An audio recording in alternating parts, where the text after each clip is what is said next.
এমন 3টি গুনাহ যা ছেলেদের তো জানাও নেই যে এগুলোও গুনাহ এবং 90% ছেলেরা এগুলো করছে।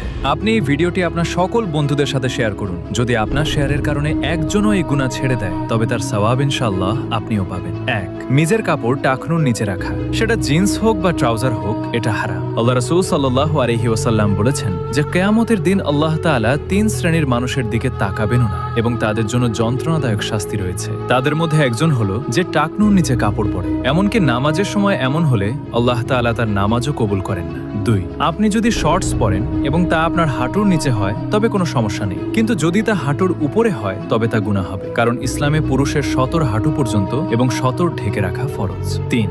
যা প্রতিটি মুসলিম ও প্রতিটি ব্যক্তি করছে তা হলো নিজের চুল চারপাশ দিয়ে ছোট বড় করে কাটানো। আপনি কি জানেন যে ব্যক্তির চুল চারপাশ দিয়ে সুন্নতের খেলাফ ছোট বড় করা হয় সেই ব্যক্তির উপর 24 ঘন্টা আল্লাহ তাআলার লানত বর্ষিত হয়। আর রাসূল সাল্লাল্লাহু আলাইহি ওয়াসাল্লাম